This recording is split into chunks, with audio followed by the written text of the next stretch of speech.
Salut, c'est Tom de la Photo Avenue. Aujourd'hui, je te propose de parler de disques durs et de voir pourquoi je ne te recommande pas d'investir forcément dans les solutions que te proposent les fabricants.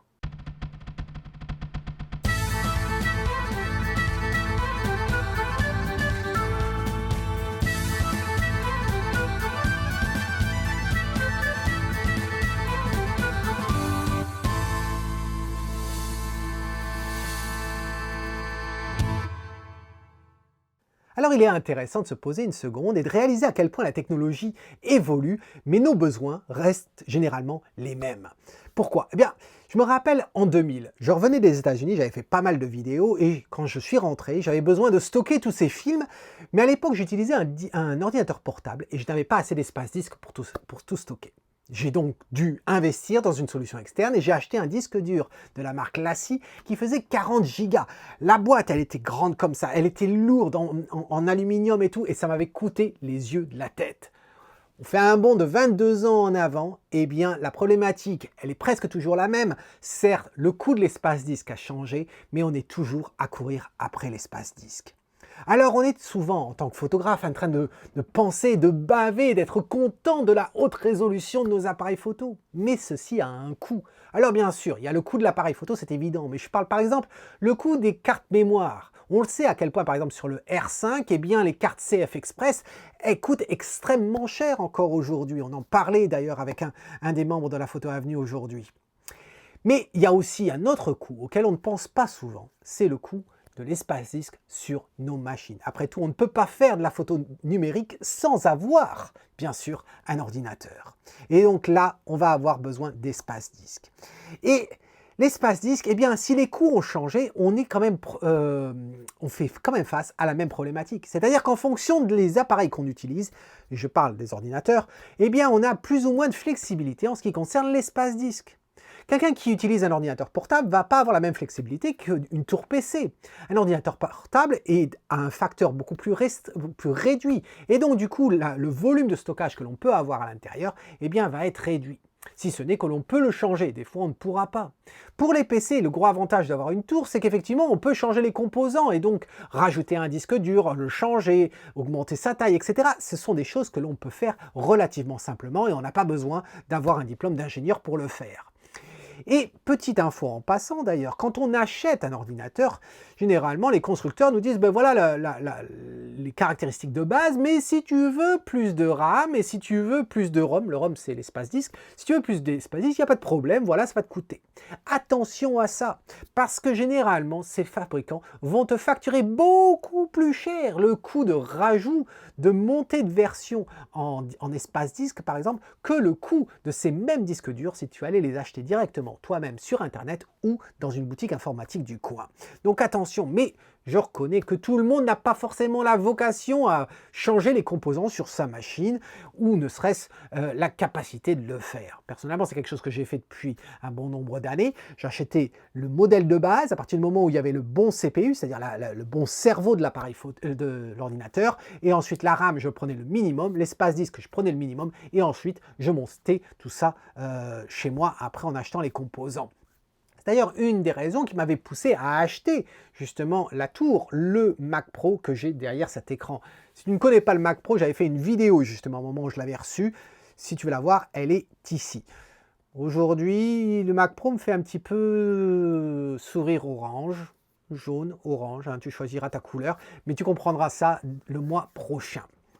Bref, pourquoi je te parle de ça aujourd'hui? Je te parle de ça parce que justement, le mois prochain, je vais changer d'architecture, d'environnement de travail, et donc j'avais besoin de préparer ça et de trouver une solution externe, voilà, pour tous mes stockages. Et donc, il se trouve que j'ai fait des recherches et j'ai choisi une solution et je me suis dit, tiens, pourquoi pas, je vais t'en parler, ça peut peut-être te servir. Alors, si on revient à ces histoires de disques, il fut un temps, quand on choisissait un disque dur, et c'était le cas en 2000, quand je choisissais le disque dur, il n'y avait qu'une seule caractéristique réellement qui nous intéressait. Combien d'espace disque j'avais besoin? Tu allais au magasin, et puis, parce que Internet, c'était pas aussi répandu que ça, tu allais au magasin et puis tu dis, monsieur, j'ai besoin de tant d'espace disque, et il disait, pas de problème, j'ai un modèle, le voici. Aujourd'hui, c'est un petit peu plus délicat. Pourquoi? Parce qu'il y a plusieurs facteurs qui rentrent en ligne de compte. Certes, la taille, c'est une caractéristique. Peut-être la plus importante, quoique. La deuxième caractéristique, ça va être la méthode de transfert, ou plutôt la vitesse d'écriture et la vitesse de lecture que l'on peut avoir avec un tel disque dur externe. Pourquoi? Eh bien, il faut savoir une chose, c'est que la vitesse de transfert des informations à l'intérieur d'une machine est toujours, jusqu'à récemment, est toujours plus rapide que la vitesse que l'on peut avoir quand on sort de l'ordinateur vers un disque dur externe. C'est assez facile à comprendre, c'est que quand on est à l'intérieur de la machine, eh bien les composants sont directement connectés, pas forcément soudés, mais connectés directement avec la carte mère, et le débit est beaucoup plus rapide qu'un simple câble USB par exemple. Alors les choses ont bien évolué sur ce sujet depuis quelques années, il n'y a pas il n'y a pas longtemps non plus, mais grâce à Intel, puisque Intel a sorti un format, le Thunderbolt, qui permet d'avoir des débits très très élevés et donc du coup de rivaliser, voire améliorer ce que l'on peut même avoir à l'intérieur de la machine. Et c'est une petite révolution en soi. Donc j'ai dit, à se méfier, il faut le stockage, mais la vitesse. Et pour pas faciliter les choses en ce qui concerne la vitesse, eh bien ça va être vraiment lié en fin de compte au type de connectique que l'on va avoir entre le disque dur externe et l'ordinateur. Et là, je te parlais de USB il y a une seconde, et là c'est un petit peu le problème. C'est-à-dire qu'il fut un temps où en fait on ne connaissait l'USB que comme ça, c'est-à-dire voilà, sous cette forme-là. Tu sais, l'USB, ce qui est embêtant avec l'USB, c'est qu'il faut toujours faire attention dans quel sens tu le rentres, parce qu'il ne rentre que d'une seule façon. Donc on avait ça, ce qui est un USB-A, voilà, tout ce qui est plus classique. Et puis après, ils ont dit, tiens, il faudra avoir un débit un petit peu plus élevé. Donc on est passé à l'USB 2, et donc on a une prise comme ça, et de l'autre côté, en fin de compte, c'est devenu bleu même à la place du noir. Et puis à un moment donné, ils se sont dit, tiens, on va trouver une autre vitesse, encore plus, et puis on va passer à l'USB-C. Alors il y a l'USB 3 entre temps, hein. Et puis l'USB-C. Alors l'USB-C, c'est une petite révolution en soi, parce que en fait, c'est cette connectique-là, voilà, j'essaie de te la mettre pour que tu la vois, c'est cette connectique-là, et là, contrairement à l'autre, ou aux deux autres que je t'ai montré, eh bien, il n'y a pas de sens pour pouvoir le rentrer. Donc c'est vrai qu'on n'est pas obligé de regarder en fin de compte le port à chaque fois qu'on essaye, ça rentre, c'est génial. Et alors on pourrait dire, bon, mais ça fait que 2-3 types. Non, il y en a plus que ça en réalité.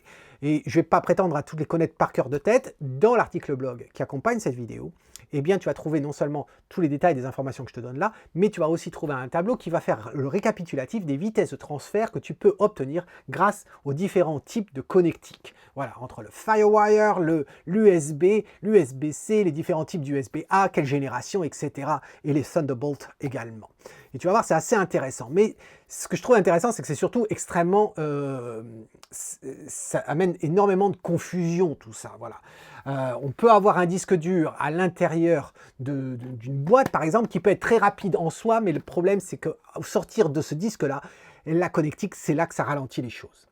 Alors ça, le volume, la vitesse de transfert, et ensuite, eh bien, il y a la taille, non pas le volume lui-même de stockage, mais la taille du disque dur. Par exemple, là, ce que je tiens dans la main, ça c'est une solution de chez Western Digital, ça s'appelle MyBook Essential, et à l'intérieur, c'est ni plus ni moins, en fait, qu'un disque. Tu sais, les gros disques durs, voilà, qui font 3,5 pouces de long, voilà.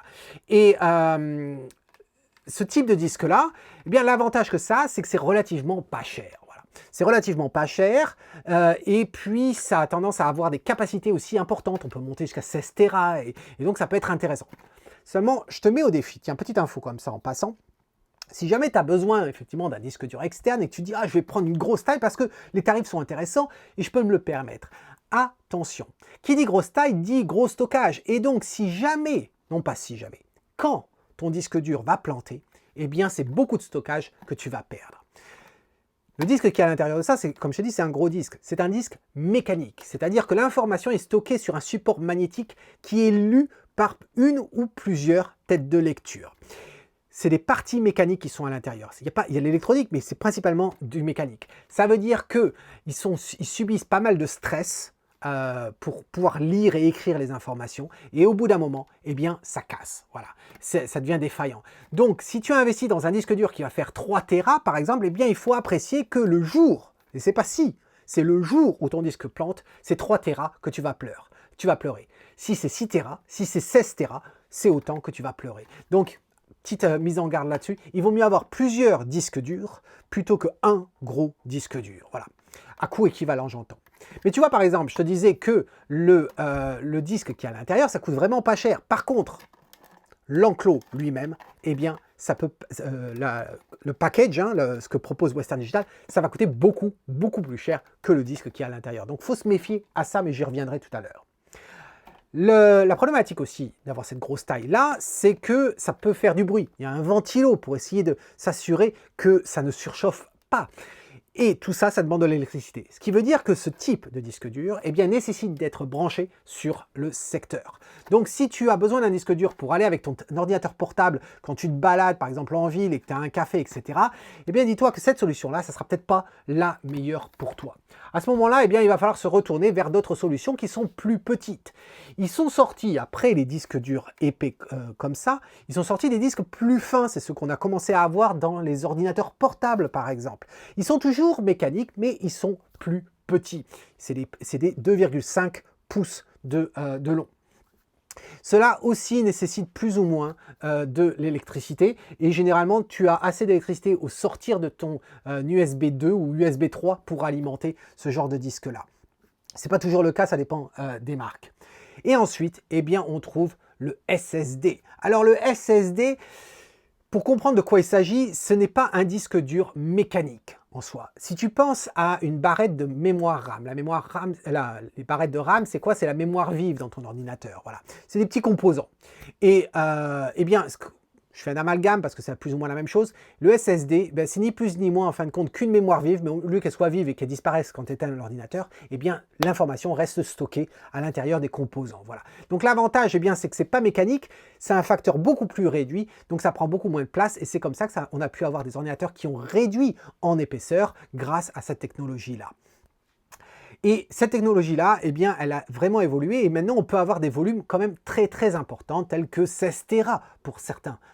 Dans les types de SSD, il y a différents formats de SSD. On retrouve le SATA, qui est un certain format, et on a aussi le NVMe. Le NVMe, c'est un format qui est extrêmement rapide, qui a des débits extrêmement élevés par rapport au SATA. Alors, justement, en parlant de SSD, on trouve différentes solutions. Là, par exemple, j'ai une solution que j'ai achetée il y a très longtemps. C'est de chez LaCie, encore une fois. Pourquoi LaCie? Parce que c'est une marque quand même très reconnue, de bonne qualité. Et là, ça fait 125 gigas, tu vois. Et ça utilise l'USB 3. Voilà. Et pour celle-ci, eh bien, je n'ai pas besoin de...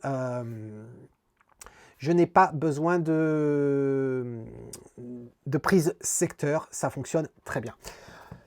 Un autre, c'est le Verbatim, ici, eh bien, c'est aussi du USB 3, et ça, donc ça fonctionne sans prise secteur. Et enfin, l'autre, c'est le Samsung T3, maintenant ils ont sorti le T5 et le T7.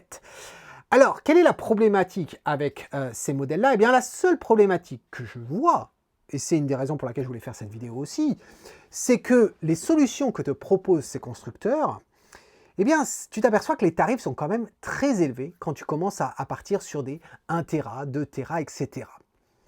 Et ce qu'il faut savoir, c'est que ce n'est pas forcément le coût du disque à l'intérieur, c'est plus le packaging qui nous mettent autour. Et donc, c'est aussi pour le rendre costaud, pour protéger le disque qui est à l'intérieur, mais il y a quand même de l'abus. Et des fois, eh bien, il vaut peut-être mieux, même, je dirais pas des fois, je dirais à partir d'aujourd'hui, en 2022, c'était déjà le cas en 2021 et 2020, mais en 2022, je te garantis qu'il vaut mieux, en fin de compte, trouver une autre solution que d'investir dans un disque dur déjà préfabriqué. Alors quand je te dis ça, tu comprends déjà qu'il y a une solution non préfabriquée. Et elle n'est pas nouvelle en soi. Il y a quelques années de ça, je me rappelle avoir investi par exemple dans un enclos qui me permettait, au lieu d'acheter un disque dur comme ça tout fait, eh bien c'était un enclos qui ressemble à ça, mais qui avait des vis et je pouvais dévisser et je mettais à l'intérieur un disque dur. C'est pas nouveau et c'est très économique en soi parce que les enclos coûtent pas cher. Tu peux en trouver pour peut-être de nos jours peut-être 20-30 € et puis après tu as juste le disque à l'intérieur. Et le jour où tu as besoin de plus d'espace, eh bien l'avantage c'est que tu l'ouvres, tu sors le disque et tu le remplaces par un disque de plus grande capacité. Et la solution globale te coûte moins cher qu'une solution toute construite. Donc ça, c'était ce qu'on avait déjà à l'époque de ces gros disques-là. Mais aujourd'hui, c'est exactement la même chose. On peut le faire avec le SSD, que ce soit SATA ou NVMe. Et l'avantage avec le NVMe, c'est que maintenant on se retrouve à avoir des technologies de câbles qui permettent de relier, donc c'est une solution externe à l'ordinateur, et avoir des vitesses qui sont plus rapides que ce que l'on pourrait avoir à l'intérieur de nos machines. Alors regardons dans quoi j'ai décidé justement d'investir dans Solutions. À l'intérieur de ma machine, j'ai en fin de compte quatre plaques, si tu veux, que j'ai rajoutées. Et sur chacune de ces 4 plaques, eh bien, j'ai une barrette de disque dur de format NVMe, donc très rapide. Et chacune de ces barrettes fait 2 Tera. Et j'ai décidé d'utiliser ces 4 barrettes de 2 Tera, de les mettre ensemble, de les regrouper, de faire ce qu'on appelle un RAID. Je t'avais parlé du RAID il y a quelques années quand je t'ai parlé des solutions de stockage pour les backups. Comment s'assurer que l'on sauvegarde, non pas pour stocker uniquement tes données, mais pour les sauvegarder. Et je t'avais parlé de ma solution à l'époque de backup. Si tu n'as pas vu cette vidéo, je t'invite à le faire, c'est là. Et si ça t'intéresse, parce que ma solution a changé depuis, j'avais fait ça en 2015. Si tu as envie d'avoir une nouvelle vidéo sur les solutions de stockage que j'utilise aujourd'hui, la solution que j'utilise pour stocker mes informations sur le cloud, quel type d'informations je stocke sur le cloud et autres, si ça t'intéresse, mets-moi tout ça dans un commentaire et je la ferai cette vidéo. Bref, je t'avais parlé du RAID. Le RAID, c'est un moyen, en fin de compte, d'organiser les données qui sont stockées sur différents disques durs. Et donc, j'ai fait un regroupement, si tu veux, de ces 4 disques durs afin qu'il soit un seul disque dur. Et l'avantage de ça, eh bien, c'est qu'au niveau performance, c'est extraordinaire. Et je vais te montrer ça dans un instant. Et donc du coup, j'avais la possibilité, je me suis dit quand j'ai eu besoin d'externaliser ce que j'ai à l'intérieur de ma tour, eh bien j'avais la possibilité de trouver un enclos qui permet de mettre justement des cartes. C'est ce qu'on appelle les PCI Express. C'est ces cartes que l'on met dans les ordinateurs portables, PC ou Mac, c'est la même chose. Et de récupérer simplement mes cartes, voilà, de les sortir et de les mettre dedans. Et de brancher le tout avec un câble Thunderbolt 3. La problématique de cette solution, c'est que je ne pouvais pas en mettre 4, je pouvais en mettre 3. Et donc j'avais une perte de taille, mais c'est surtout le prix de l'enclos lui-même, sans les disques, juste l'enclos, j'ai déjà les disques. Ça coûtait aux alentours de 800 €, donc c'est vraiment pas donné comme solution. Et donc du coup, je me suis dit, qu'est-ce qu'il pouvait avoir? Et il s'avérait qu'il y a à peu près un an et demi, est sortie une solution faite par une marque qui s'appelle Sabrent. Sabrent, tu la vois, qui s'affiche ici. Voilà la marque, là, Sabrent. C'est une très bonne marque de disques durs et de solutions autour du stockage et d'autres choses, et qui ont proposé en fait un enclos pour pouvoir mettre des barrettes de disques durs SSD. Et ce qu'ils ont sorti il y a un an tout juste, c'est la possibilité de mettre plus d'une barrette à l'intérieur de l'enclos. Et oui, et c'est ce que j'ai effectivement ici. Et j'ai décidé d'investir là-dedans. Et je vais te montrer comment. Tu n'as pas besoin d'être un ingénieur en informatique. J'ai beau être un ingénieur en informatique, mais tu n'as pas besoin d'être un ingénieur en informatique. Tout le monde peut le faire, c'est relativement simple. Tu n'as même pas besoin d'avoir 2 barrettes, les 2 barrettes que j'ai. Tu n'as pas forcément besoin d'avoir un enclos qui accepte le Thunderbolt 3. Pourquoi je dis ça? Parce que l'ordinateur que j'ai là accepte le Thunderbolt 3. L'ordinateur que je vais avoir bientôt accepte le Thunderbolt 4. Voilà. Donc, c'est les derniers crus au niveau de technologie. Mais si ton ordinateur n'a pas ce type de port, tu n'as pas besoin de cette technologie-là.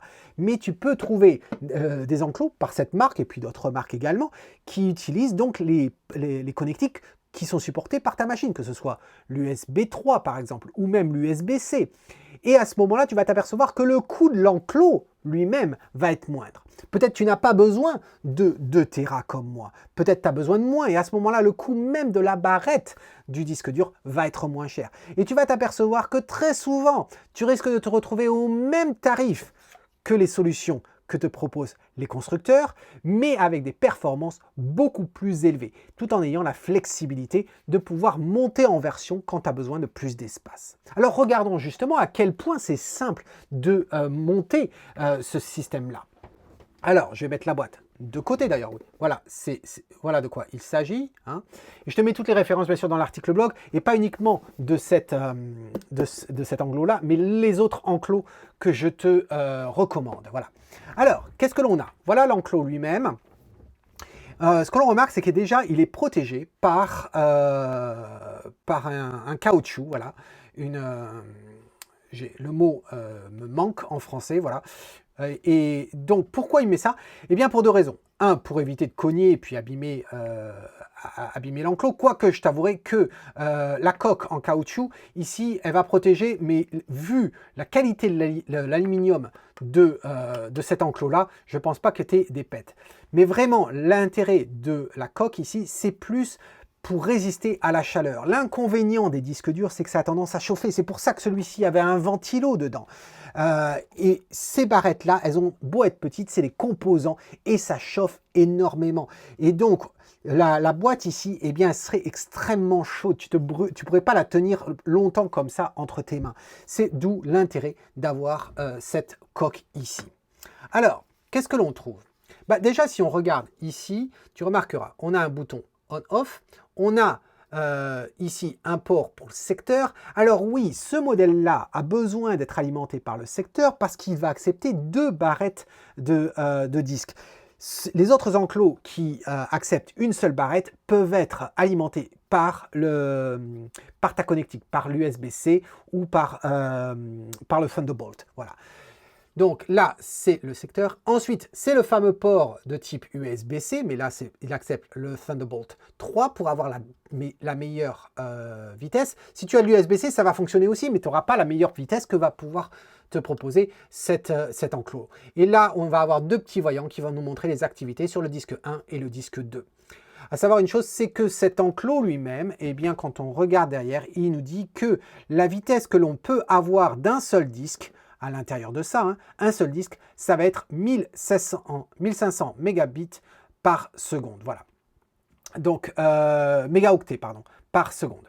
Et on peut aller au-delà si on fait un autre système, le système que je vais te montrer. Alors, ensuite, qu'est-ce que l'on a?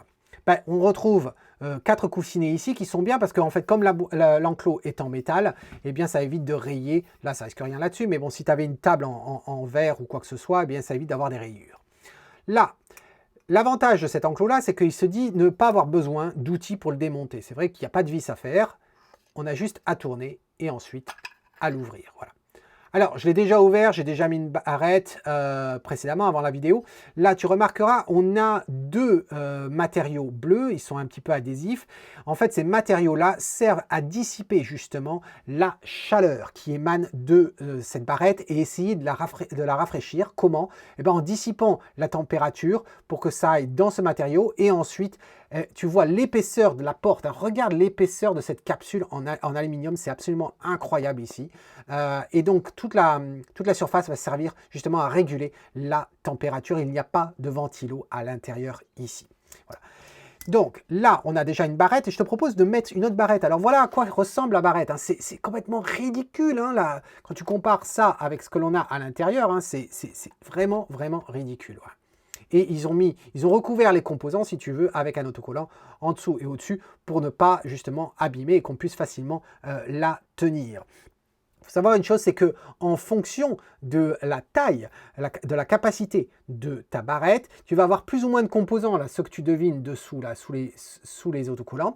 Et à ce moment-là, bien l'épaisseur que va prendre la barrette peut varier. Et à ce moment-là, eh bien, c'est pour ça que tu peux utiliser ces autocollants là, qui sont là, c'est pas de l'autocollant, mais c'est un matériau ici, va être plus ou moins épais. Quand tu achètes cet enclos-là, il vient en fait avec différentes épaisseurs. Ça, c'était du 0,8 mm, mais il nous offre aussi du 1,2. Mais le 1,2, je trouvais qu'il appuyait beaucoup trop, il exerçait trop de pression sur la barrette. Voilà, donc c'est pour ça que j'ai mis le 8 mm. Alors, je t'avouerai que le seul inconvénient que j'ai trouvé à cet enclos, c'est pour pouvoir fixer en fin de compte ces barrettes. Pourquoi? Parce que pour les mettre, c'est très simple. Comme tu peux remarquer, la barrette ici, elle a 2, je te le montre ici, tu vois, il y a une petite encoche ici, et donc il faut simplement l'aligner. Jusque-là, rien de particulier. On va la rentrer dedans. Voilà, qui est connecté. Et maintenant, c'est ici que ça se pose le problème. Généralement, c'est ce que j'ai à l'intérieur sur mes cartes PCI Express, que j'ai à l'intérieur de l'ordinateur, on a une vis ici qui sert justement à serrer, à maintenir la barrette. Et là, ils sont partis sur une solution un petit peu trop simple avec de caoutchouc. La problématique, c'est qu'ils se vendent comme quoi cet enclos n'utilise pas d'outils, mais en fin de compte, mes doigts sont beaucoup trop large, si tu veux, pour pouvoir tirer et positionner ce caoutchouc. Donc je suis obligé de prendre une petite barrette que j'ai ici, un petit outil pour dévisser les choses et régler les composants. Et donc ce que je vais faire, je vais poser ça comme ça à plat, et il me suffit simplement d'essayer d'écarter le petit caoutchouc. Voilà, c'est tout, mais c'est pas des plus simples. Et puis appuyer sans le casser. Sans casser la barrette, voilà. Donc c'est la seule difficulté que j'ai trouvée. Mais tu as vu, c'est quand même relativement simple, j'ai pas passé 3 heures non plus pour le mettre. Une fois qu'on a ça, eh bien, on va refermer l'enclos.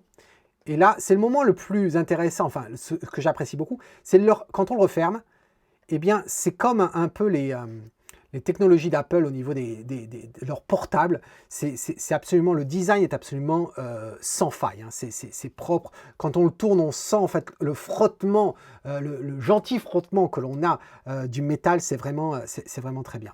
Donc là, je vais remettre la coque, hein, pour pouvoir la déplacer après tout à l'heure si j'ai besoin, sans avoir à subir trop la chaleur. Et puis donc, je vais la brancher. Hop, c'est pas le bon câble. Le câble, il est ici, voilà. Branchez ça. Et puis, ensuite, le câble. Les câbles ici, ils paraissent les mêmes, mais ce ne sont pas les mêmes. Ici, on a un Thunderbolt 3, c'est celui qui est venu avec l'enclos. Et ici, c'est un câble d'USB-C. Et cet USB-C, mais je t'avouerai que cet USB-C, il était vendu comme étant un Thunderbolt 3. La tête de la prise ici, c'est la même, certes, mais la technologie à l'intérieur, ça ne l'est pas. Et le débit n'est vraiment pas le même entre les deux. Donc c'est là qu'il faut faire très très attention. À noter une chose, que Thunderbolt c'est une technologie qui a été inventée par Intel. Et Intel est propriétaire de la licence. Il faut savoir une chose, c'est que tous les ordinateurs, tous les composants qui utiliseraient cette technologie Thunderbolt 3, pour pouvoir avoir le droit d'utiliser cette technologie, ils doivent payer, en fin de compte, un droit auprès de Intel.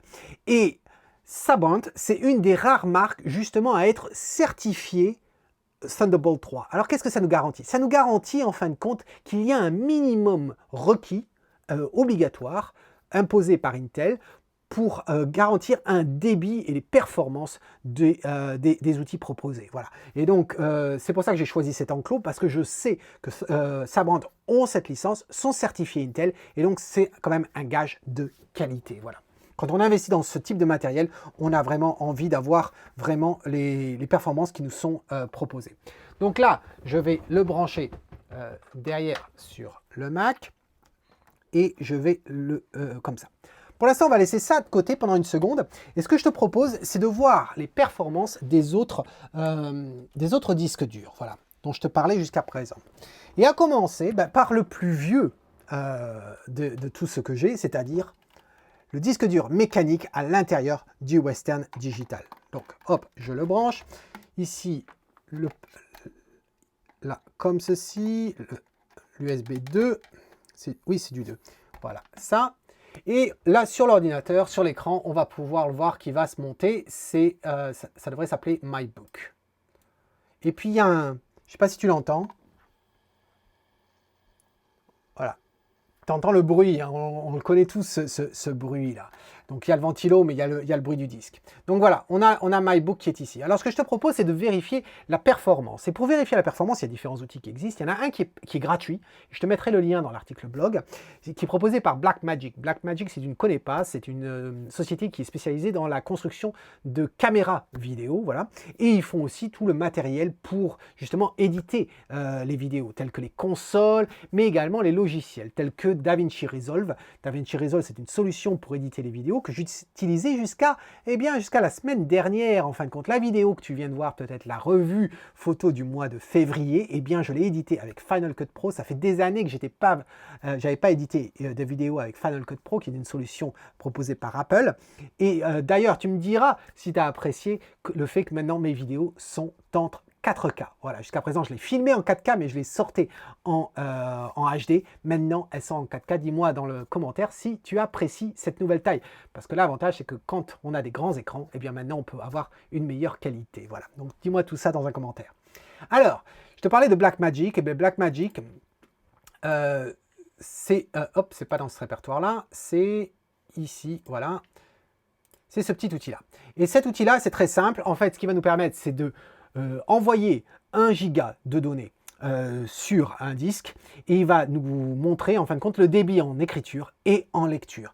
Et alors toutes les informations que l'on trouve, là c'est l'écriture, là c'est la lecture, on va avoir la vitesse qui est inscrite dessous. Et ce que tu as ici dans ce tableau, comme Blackmagic, je t'ai dit, c'est des solutions liées au cinéma, à la vidéo, et bien en fin de compte, il va nous dire si tel ou tel disque nous permet de pouvoir stocker nos vidéos et de pouvoir être utilisé pour éditer les vidéos. Et pas uniquement être obligé de mettre les fichiers sur notre disque dur à l'intérieur de notre machine pour pouvoir travailler. Voilà. Donc, sélectionnons le disque dur MyBook. Donc voilà, je le sélectionne. Hop, MyBook, ouvrir. Et là, lançons-le.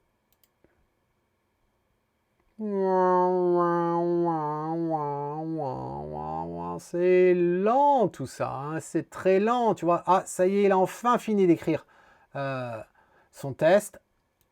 Voilà.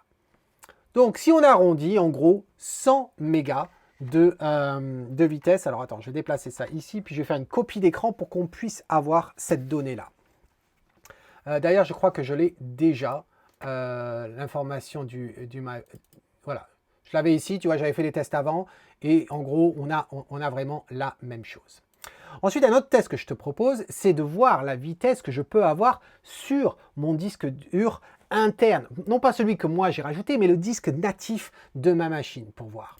Donc là, pareil, on va sélectionner le disque, et là, je vais simplement aller sur mon utilisateur, sélectionner, et je lance le test. C'est pas la même vitesse, hein, de suite. Pas la même vitesse du tout. Alors, est-ce que je ne l'avais pas stocké ici? Donc, je fais une copie d'écran pour qu'on puisse la voir. Le temps qu'elle s'affiche. Voilà, le 2000, voilà, c'est celle-ci. Donc, je vais l'ouvrir. Donc ça, c'est ce qu'on avait en interne. Un des disques les plus utilisés sur le marché que l'on voit depuis plusieurs années, c'est le T3. Je dis, il y a le T5, le T7 qui sont sortis, mais regardons justement cette solution. Quand je l'ai acheté, ça valait à peu près 300 € en 2017. Hein. C'était vraiment pas donné. Alors, pour ça, est-ce que j'ai un... Oui, j'en ai un ici, là. Donc, c'est de l'USB-C. Voilà, je connecte ça. Et là, faisons le test. On va le trouver. Le T3, il est ici. Allez, hop, on fait le test. On envoie.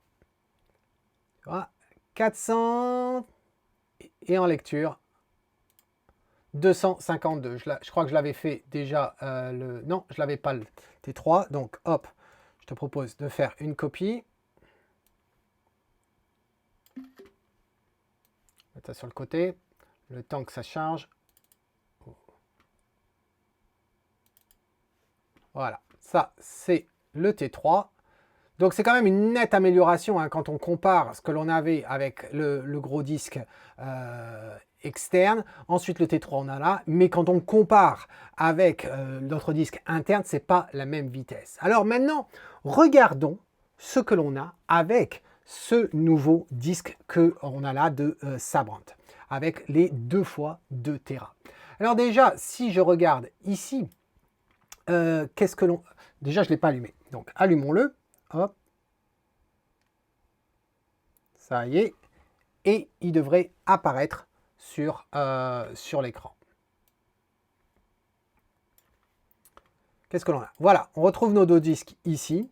Et ce que je vais faire, c'est que pour l'instant, eh bien, ils ne sont pas, je pense qu'ils ne sont pas utilisables tels que. Non, ils ne sont pas utilisables tels que, donc il va falloir que je les formate. Aussi simple que ça. Donc on va faire erase, voilà, et puis on va l'appeler disque 1, comme ça. Et puis je vais choisir ce format-là. Hein. Là, il va nous créer ça. Si tu demandes quel format j'ai choisi, c'est simplement le dernier format de fichier d'organisation de disques pour Mac.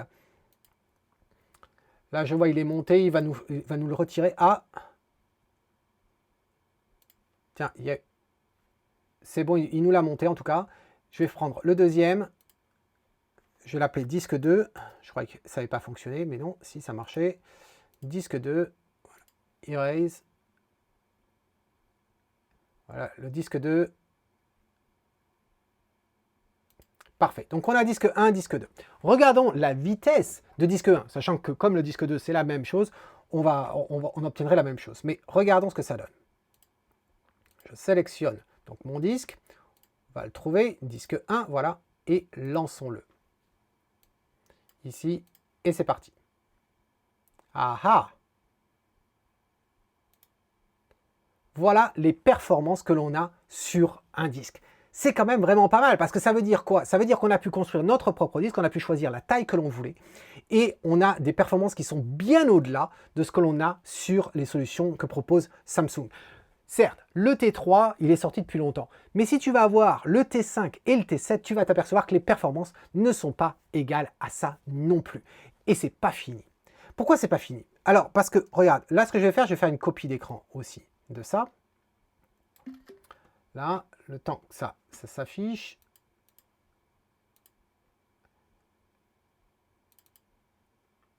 Voilà, je vais la mettre ici.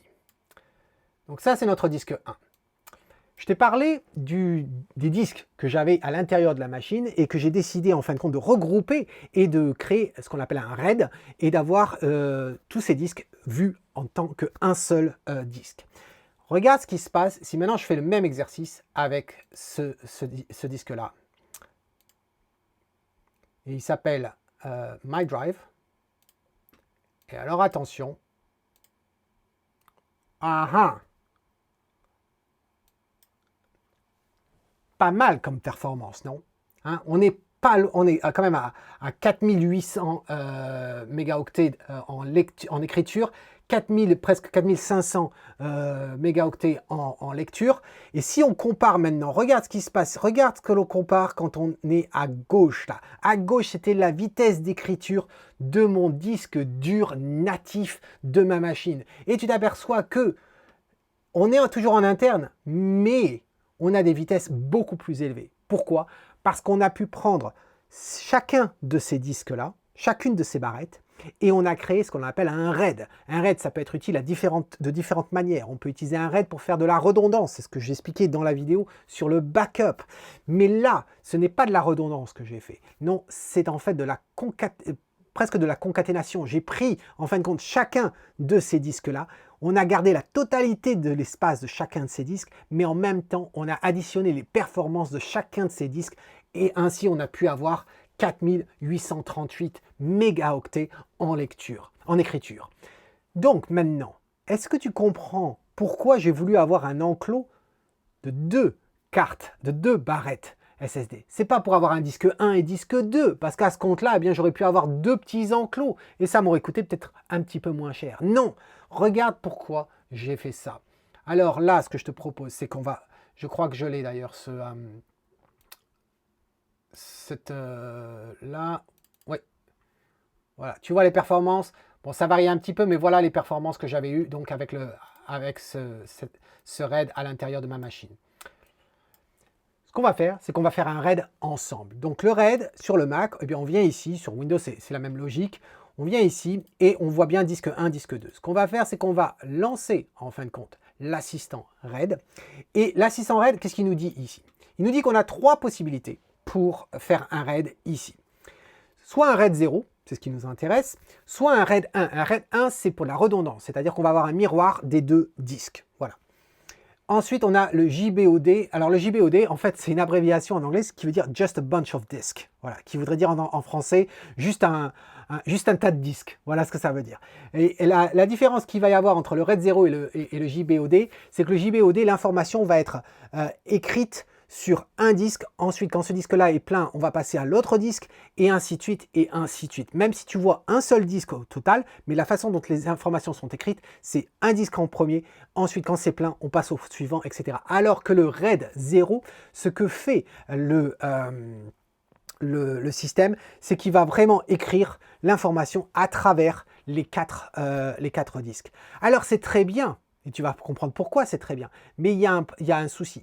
C'est que si jamais tu as un problème sur un des disques qui constitue ce RAID 0, eh bien toute ton information est foutue. Ça ne veut pas dire que les autres disques sont morts, ça veut simplement dire que si tu as un disque mort, toute l'information est perdue. Et à ce moment-là, il faut soit le remplacer, soit reconstruire ton RAID à partir des disques restants. C'est un inconvénient. C'est pour ça que ce n'est pas une solution de backup, c'est une solution pour avoir un gain d'espace, quand on a besoin d'avoir beaucoup d'espace, mais aussi un gain de performance, comme on a pu avoir avec le drive que je t'ai montré, qui montait donc presque à 5000 mégas en écriture. Alors regardons ce qu'il faut faire. RAID 0, je fais Next, et là je vais sélectionner donc mes deux disques. Celui-ci, voilà. Ensuite on va faire Next. Là on va choisir un nom, donc je vais l'appeler My Photos. Là je vais choisir le format, on va choisir APFC. Et là, pour la photo, vu la résolution de mes fichiers, etc., je vais choisir 128. C'est ce que l'on va choisir également si on fait de la vidéo. En fait, ça correspond à quoi? Ça correspond quand l'information est passée, si tu veux, tous les morceaux d'information qui sont transférés, eh bien, c'est la taille de cette information-là. Quand on transfère un fichier, c'est pas vraiment tout le fichier lui-même qu'on prend comme ça et qu'on déplace, c'est toute l'information qui constitue ce fichier qui est transférée. Et si tu veux, chaque information qui est transférée, eh bien c'est cette taille-là que l'on précise à cet endroit-là. Donc plus tu travailles avec des tout petits fichiers, par exemple, si tu avais une base de données, la base de données c'est très peu d'informations, mais qui travaille beaucoup, à ce moment-là, on n'a pas besoin d'avoir une taille importante, on va passer par exemple sur du 16K. Quelqu'un qui fait de la vidéo et des transferts va avoir des fichiers plus gros, et donc c'est vrai que ça ne va jamais arriver qu'on ait des petits fichiers, et donc on a intérêt à utiliser ça. Voilà. Donc là, 128, 64, 128, ça irait très bien. Voilà. On reconnaît que là, je vais obtenir donc 4 Tera, puisque c'est 2 Tera sur chacune de mes barrettes. Je fais ensuite Next. Là, il met en garde que si je continue, eh bien, toutes les informations qui sont sur ces barrettes vont être supprimées, c'est pas grave. Donc là, je fais créer. Et donc là, il va nous démonter chacun de ces disques et nous les remonter et nous créer cet ensemble-là. Donc ça va prendre quelques secondes et ensuite on va pouvoir donc faire le test et voir comment ça se passe.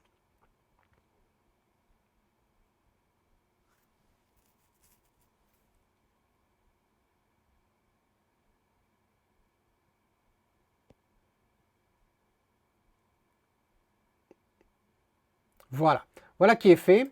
Et donc maintenant, eh bien, on va trouver My Photo qui est ici. Et comme on peut voir, My Photo, eh bien, ça va être, il nous dit bien que ça fait 4 Tera. Alors regardons justement la vitesse de ce My Photo. Eh bien, on va le sélectionner. Ici, My Photos. Et on envoie.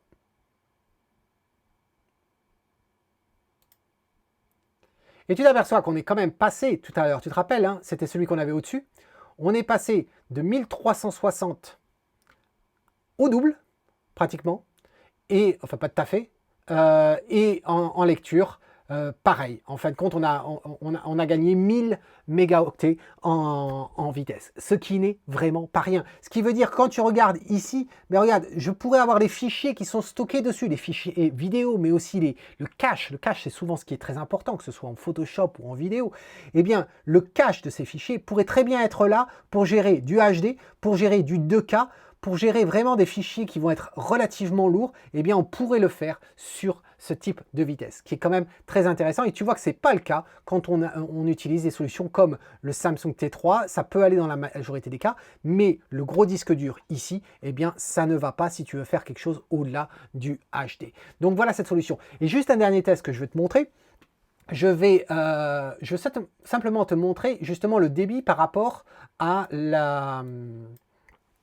au câble. Donc je vais simplement faire une copie d'écran ici de ça pour qu'on puisse la voir. Là, le temps que ça s'affiche. Voilà, c'est ici. Et là, ce que je vais faire, c'est que je vais éjecter donc My Photo. Voilà, qui est éjecté. Et ce que je vais faire, c'est que je vais arrêter, je vais débrancher le câble et je vais utiliser mon autre câble, le câble que je t'ai montré tout à l'heure, qui est censé être du Thunderbolt 3, mais en réalité, eh bien, ça ne l'est pas. Voilà, donc, c'est le même port que j'utilise sur ma machine, qui est un port Thunderbolt 3. Hop, je le branche. Là, il devrait monter. Voilà qui est monté. Et je vais placer ça. Ici, je vais refaire le test. Donc, j'ai les valeurs qui sont ici. Normalement, je ne devrais pas avoir besoin. Mais bon, comme il a été démonté, je le reprécise. Voilà. Et c'est parti.